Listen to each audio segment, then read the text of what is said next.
जब जब मौका मिल जाए जरूर सुननी चाहिए। और प्रभु अगर किसी ने न सुनी तो क्या होगा? बोले भैया अगर किसी ने कथा इस भागवत की कथा नहीं सुनी ना तो उसने माँ की गर्भ में जन्म लेकर, माँ की कोख में जन्म लेकर सिर्फ माँ का इस पृथ्वी पर भार बढ़ाया है, इस धरती का भार बना है, वो मनुष्य कहलाने लायक नहीं है। बोले प्रभु तो फिर जो सत्कर्मी पुरुष हैं, जो भगवान की कथा को सुनते हैं, क्या वो सब इससे तर जाते हैं? बोले निश्चितया, अन्यथा उनके कान नहीं हैं, वो बिल हैं। और इससे कौन कौन तरते हैं प्रभु? बोले ईमान व पाप कृतश्च सर्वदा सदा दुराचार रता विमार्गा क्रोधाग्निदग्धा कुटिलीन कामिनो सप्ताह यज्ञेन कलो पुनन्ति ते।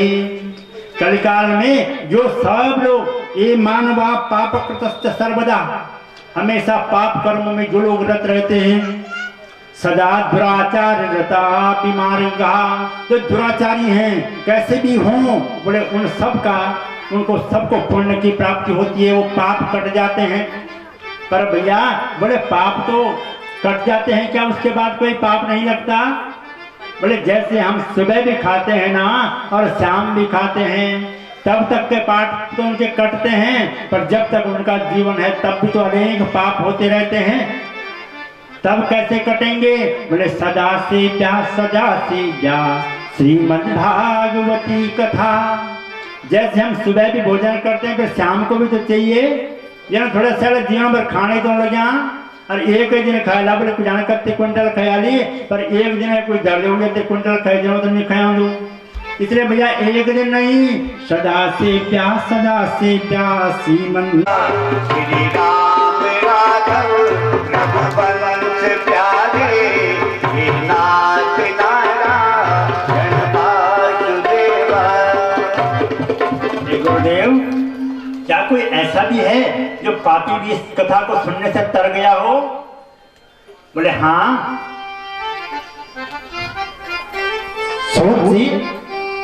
सोनका जी से कह रहे हैं, ये सोनका जी हो, भगवान की कृपा से इस भागवत की कथा से कैसे कैसे पापी तर गए। इसलिए जो पुण्यात्मा है वो निश्चित रूप से उदाहरण है ऐसा जो तर गया हो। और यहाँ उदाहरण दे दिया कि हाँ एक कथा तो है। एक व्यक्ति था, कौन महाराज? तुंगभद्रा तटे पूर्व अभूत पतन उत्तम यत्य वर्णाश्वधर्मिण सत्य सत्कर्म तत्परा आत्मदेव पुरे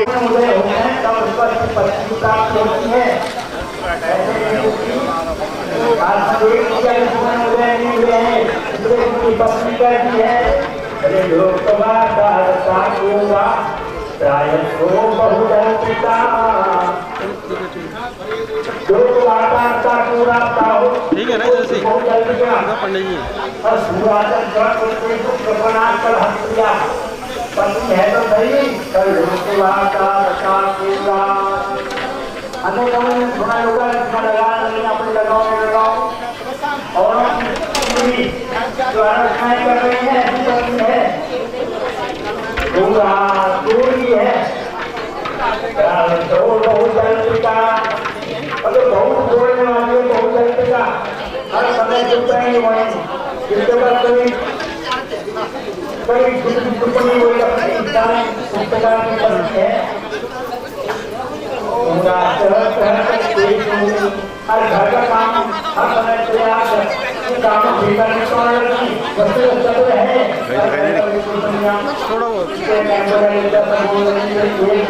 अरे इनका सिरा जाएगा आगे यार।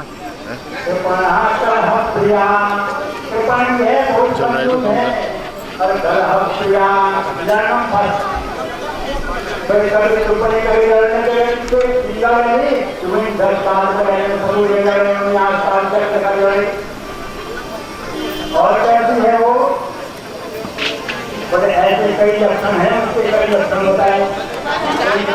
आप सोचा यार पत्नी तो ऐसी है और संतान भी नहीं है, बड़े कुछ हो गया, कम से कम संतान हो तो कहीं मन बह जाता है।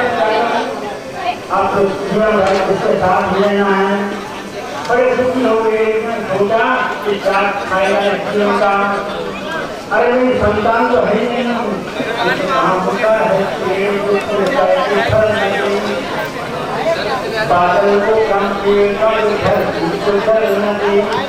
किसी काम की है संतान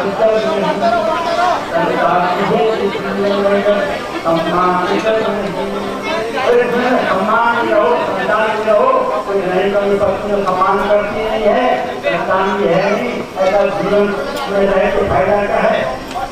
और एक दिन सोचा जीवन को अंतर का शांति करा और आज मेरे यहाँ चल रहे हैं जंगल में बाहर जाती है नदी के किनारे बैठ के जाता हूँ। भगवान की माँ राम ऐसे साल आए हैं और संत आ रहे हैं, आपके प्रसन्न हो गई और आपके पास से सोचा आज आप घर वापस जाऊंगे।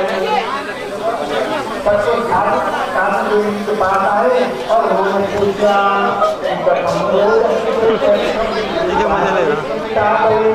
मजा ले रहा तुम्हारा कष्ट क्या है, हर घर को तो संतान चाहिए। आप सभी उल्टा समझाने लग गए साधु को। क्या कहा है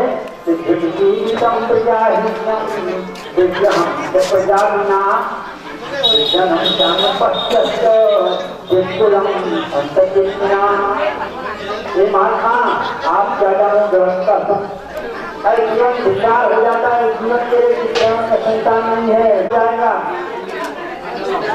ये महात्मा मेरा अपने प्राप्तों में अपने आप को बड़ी जानना होती है। क्यों बोले मैं जब बोलता हूँ ना तो सब कुछ नहीं होता। गृहस्थ में बहुत बड़ा सुख है, आप ये नहीं जाओगे, मैं उस गृहस्थ में नहीं रह पा रहा हूँ, मुझे आत्म शांति नहीं है, मुझे संतुष्टि नहीं है। एक बार अगर मेरी संतान हो जाए तो मैं बड़ा सुखी हो जाऊंगा। आप मुझे ऐसा कुछ उपाय बता दीजिए कि मेरी संतान हो जाए। तो बड़ा आग्रह किया, बार बार ब्राह्मण ने नतमस्तक हो गया साधु के चरणों में। तो तस्याग्रहे समालोक्य फल एकम सदत्तवान। साधु ने जब नहीं माना तो एक फल लिया हाथ में, जा इस फल को अपनी पत्नी को खिला देना। उसके नियम बता दिए, ऐसा ऐसा करना है। प्रसन्न हो गया ब्राह्मण की, बस एक बार मेरी संतान हो जाए तब चाहे मुझे सुख मिले या न मिले, पर उसको तो देख लूं। और आत्मदेव घर गया है और पत्नी तो कैसी है, लोकवार्ता रता क्रूरा। पत्नी कैसी है, कोई बात मानती नहीं ब्राह्मण की। ब्राह्मण घर गए और पत्नी को पूछ दिया कि हे, अपने मन में विचार उल्टे चलने लग गए। कई लोग होते हैं ना, वो तो कुछ छोटो बताओ उल्टो मानने, कभी नहीं मानेंगे सोटा। इसलिए क्या कर रही है धुंधली, सोच रही है अभी संतान हुई नहीं, अभी तो फड़े पकड़े हाथ पर और क्या उनकी सोच कर पहुंच गई। वो कहां तक सोचने लग गई कि फल भक्षेण गर्भस्या गर्भेणो दर्भदिता। फल होने के बाद गर्भ होगा, फिर गर्भ में कितना कष्ट होता होगा, और फिर उस कष्ट को सहते सहते मैंने काम कब करना है घर का। अरे घर का काम कब निपटाऊंगी, और कहीं आग लग गई, कहीं दौड़ना पड़ा तो वो भी आफत। और इस अवस्था में अगर संतान होगी तो तब बचूंगी नहीं बचूंगी, कोई बहु करेगी। पर धुंधली ने ऐसा कुछ नहीं किया, बहन की बात मान ली और बोले आदमी कोई चीज छुपा लेना तो गड़बड़ के तुरंत पता लग जानी। वो चाहे मिट्टी ने धर दो वो क्यों उधर दिली, पर भैया उसने कोई चीज छुपा दी ना तो सवाल नहीं, तुम चाहे मिल जाओ। वो बोल लगी तक मैं धरूं और हम जब गए थपकों पर नहीं मिलना। भाई विशेषता है भाई उन माताओं की, वो कोई चीज छुपा लेंगी ना नहीं मिल पाएगा। और पुरुष मिट्टी ने धर लो ना वो किन गाड़ देगा, वो ये ना जान में कैन नहीं दिखी हो और वो पहले दिखा तब दलाली दिख जाके वो की दलाली मैंने नहीं दिखता हो। भैया इसकी बड़ी विशेषता है, ये सोच रही है सब छुपा दी बात पति से। और क्या कर दिया, बड़े ड्रामा रच दिया। ड्रामा रचा कि भैया मैं कुछ ऐसा करूंगी कि मेरे पति को पता न लगे। बहन ने सुझाव दे दिया, हे देवी भैया तुम निश्चिंत रहो, मैं सब व्यवस्था कर दूंगी, कुछ दिन तो ड्रामा कर ले, अपने पेट में कुछ बांधती रहे। और बोले और इस फल का क्या करें, बोले घर में एक गाय है उसको खिला देते हैं, वहां भी टेस्ट हो जाएगा उनका। अरे फल सच्चा है कि झूठा है, भगवान की कृपा। और कुछ समय के बाद उसकी बहन का जैसे पुत्र हुआ ना, उस पुत्र को यहाँ ले आई और घर में किलकारियां गूंजने लगी। बोले शरण कृष्णचंद्र भगवान की। वो बालक और जब आया ना, थोड़ा 10 दिन का हो गया, 11वें दिन का हो गया, आत्मदेव बड़े प्रसन्न हो गए। आत्मदेव ने कहा भाई इसका नामकरण करना है। धुंधल ने कहा ठीक है। आत्मदेव जी सोच रहे हैं मेरा नाम आत्मदेव, इसका नाम सर्वदेव रख देंगे। पर धुंधली तो उल्टी बुद्धि की है, बोले नहीं, कष्ट तो मैंने झेला और नामकरण जैसा आप कहोगे वैसा होगा नाम। बोले मैं धुंधली और ये धुंधकारी होगा। बोले श्री कृष्णचंद्र भगवान की। और अब जो दुष्ट आत्माएं होती हैं धीरे धीरे बड़े होने लग गई, धुंधकारी बड़ा होने लग गया। बोले अब जरा और भी उच्च गुरु हैगी, पढ़ भी जाएगी, गुरु जी को का जोर। गया तो है पर वहां भी कुछ नहीं सीखा, वहां तमाम शिकायतें आ रही हैं इसकी। पिताजी बड़े दुखी हो गए, गांव में रोज औलाना एका दुखी हो गए। आत्मदेव जी यार क्या करना है ऐसी संतान का, और अभी छोटा ही है, बड़ा नहीं हुआ, 16 साल का नहीं हुआ, सारे व्यसन इसने सीख लिए हैं। तत्पिता कृपण पूचे धनहीनो रुरुद बंधत्वं तो समीचीनम कुपुत्रो दुखदायक।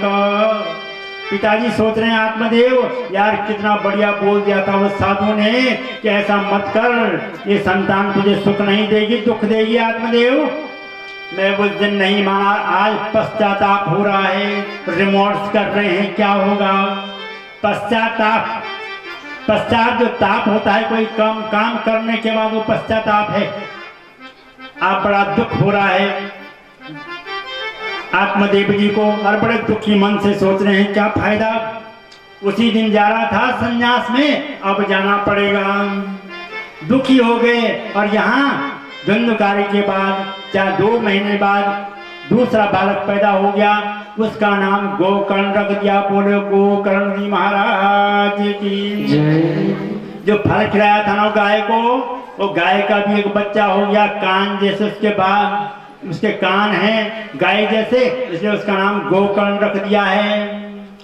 और गोकर्ण महाज्ञानी धुंधकारी महाखलु। बोले एक ही जगह पैदा हो रहे हैं, दोनों का पालन पोषण हो गया रहा है, लेकिन एक भाई कैसा है महाज्ञानी, ज्ञानी हो गया, दूसरा भाई महाखलु, दूसरा बहुत दुष्ट है। बोले ये आपके अपने हाथ में है, आप दुष्ट बनते हैं या अच्छे बनते हैं। माँ बाप की संतानें होती हैं, एक अच्छा हो जाता है, एक बुरा हो जाता है, और इनका लालन पालन साथ साथ हो रहा है। पिताजी बड़े दुखी हो गए। और गोकर्ण तो अच्छी जगह विद्या ग्रहण कर रहे हैं, अच्छी विद्या ग्रहण कर ली, और जब देखा पिताजी बड़े दुखी हैं, एक दिन पिताजी को कहा पिताजी मेरी बात सुनो, दुख मत करो। क्या करना है पुत्र? बोले अब कुछ होने वाला नहीं है पिताजी, इस घर में ही मत रहो।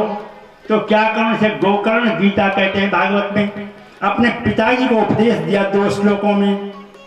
पिताजी देहे स्थिमान शरीरे विमतित्यजत्वम जाया सुता दुस्सदा ममता विमुंच पश्चानिसं जगदिदं क्षणभंग निष्ठम वैराग्य राग रसिको भव भक्ति निष्ठ।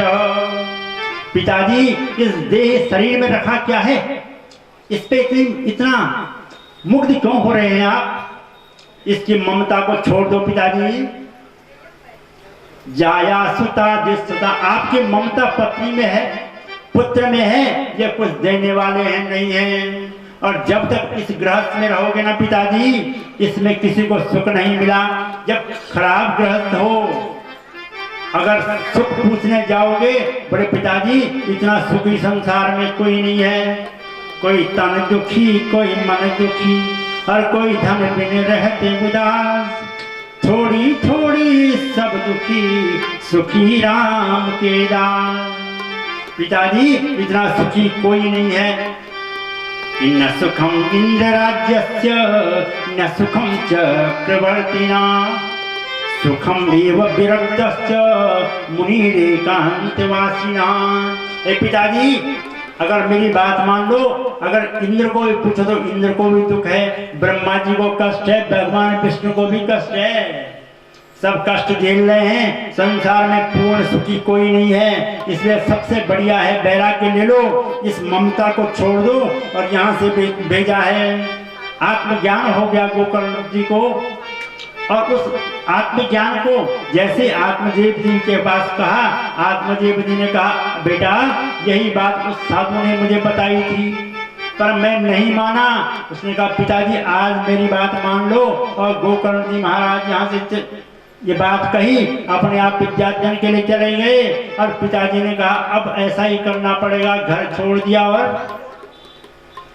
कहीं दूर जंगल में चले गए वैराग्य के मार्ग पर।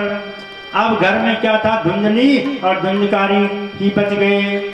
अब क्या था, धुंधकारी को बड़ी जय की ढेर डरमुनी घर, अब जम सकता कर सब कुछ करने लग गए। अब जैसा चाहता है, अब कौन बोलने वाला है। और जैसे ही यहाँ से पिताजी गए हैं, इसने कहा मेरे लिए पैसे दे। माँ धुंधली से कहा निकाल पैसे, कहाँ छुपा कर रखे हैं। धुंधली ने कहा बेटा मेरे पास अब कुछ नहीं है, जो कुछ था तो ले गया। नहीं मानी, नहीं माना धुंधकारी, बोला तेरा छुपा कर रखा है। शाम को एक दिन शराब पीकर आ गया और बोला निकाल पैसे। वहां से भागी है माँ धुंधली, क्या करती। और यहाँ से जैसे भागते भागते आगे गई, अंधकार में एक कुआं था वहां गिर गई। ये तो शराब के नशे में है, ऊपर से इसमें और पत्थर डाल दिए, उसकी भी लीला समाप्त हो गई। बड़े श्री कृष्णचंद्र भगवान की धुंधली भी मारी गई। अब क्या था, अब तो सिर्फ यही बच गया है घर में। और जैसा इसका मन था, बोले एक नहीं है 5-5 वैश्याओं बारांगनाओं को घर ले आया अपने। 5-5 वैश्याएं, यदि आध्यात्मिक दृष्टि से देखें तो हमारे आंख कान नाक ये भी तो वैश्याएं हैं। इनको अनेक प्रकार के भोग चाहिए। ऐसे ये धुंधकारी 5 वैश्याओं को घर ले आया। और जब घर लाया ना, उन्होंने कहा बहन अब क्या होगा। धुंधकारी को कहा भैया तू घर तो लाया है, पर हमारे लिए कुछ प्रबंध तो कर, धन संपत्ति ला कहाँ कहीं से। और धुंधकारी गया और राजा के यहाँ चोरी करने चला गया। और जैसे चोरी करने गया ना, चोरी पूरा माल लूट कर ले आया। और यहाँ सारी 5 वैश्याओं को दे दिया। 5 वैश्याओं ने सलाह की बहन अब क्या होगा, अब तो चकाचक हो गया है, माल मिल गया है। एक दूसरी वैश्या बोली भैया चकाचक तो हो गया है, माल तो मिल गया है, पर राजा छोड़ेगा थोड़ी। जब आएंगे ना राजा के दूत, पूछेंगे माल किधर, तो ये बोलेगा इधर। जब मार पड़ेगी ना इस पे, बोलेगा माल इधर, तब हमारी पोल खुलेगी। ऐसा कर दें, इसी को निपटा देते हैं। और नशे में था ही, पलंग में ही बांध दिया और वहीं पर रात को इसका गला दबा दिया। उसी में इसका गोविंदाय नमो नमः हो गया। बड़े श्री कृष्णचंद्र भगवान की। अब क्या था, वैश्याएं माल लेकर भाग गई। वहां घर में कोई क्रियाक्रम करने वाला भी नहीं है। धुंधकारी उसी घर में पड़ा हुआ। और गोकर्ण जी को कहीं दूर देश जहाँ रहते हैं ना, विद्याध्ययन करते हैं, वहाँ समाचार मिला कि धुंधकारी भी मारा गया। धुंधली भी चली गई, बड़े दुखी हुए और चले गए। और गया में उसके नाम के पिंड भर दिए। और फिर पिंड भरने के बाद वापस आ गए हैं गोकर्ण जी महाराज। एक दिन सोचा बहुत दिन हो गए अपने घर नहीं गया हूँ, घर की याद आ गई। उस घर में पड़ा हूँ, आज उस घर को देखने जाता हूँ। वापस आए गोकर्ण जी महाराज और घर में देखा वहां तो धूल जमी हुई है, कहीं घास जमी हुई है, सब हटाई। किसी प्रकार से अंदर कमरे में प्रवेश किया जो पुराने बिस्तर थे झाड़े, बोले आज यहीं शांति से रहूंगा, किसको पूछूं। बड़ा पश्चाताप हुआ गोकर्ण जी को, और पड़े हुए हैं बिस्तर पर, पड़े पड़े जैसे नींद की झपकी आई है। थोड़ी देर बाद क्या देखते हैं गोकर्ण जी महाराज कि शक्रन मेष शक्रन हस्ती शक्रन च महिषो भवत्, शक्रन इंद्र शक्रन अग्नि शक्रन च महिषो भवत्। कभी उनके सामने भेड़ की आवाज, कभी भैंस की आवाज, कभी आग लग गई, कहीं कहीं आवाज शब्द आ रहे हैं, कुछ समझ नहीं पाए। अरे कभी भेड़ आ गया, ये क्या हो रहा है। बड़े दुखी हुए गोकर्ण जी महाराज, और गोकर्ण जी ने एक जल का आमंत्रित किया, अपने हाथ पर जल लिया। डाकिन्यो यातुधान्यश्च कुष्मांडाये ग्रहग्रहा भूत प्रेत पिशाचाश्च यक्ष रक्षो विनायका। बोले क्या है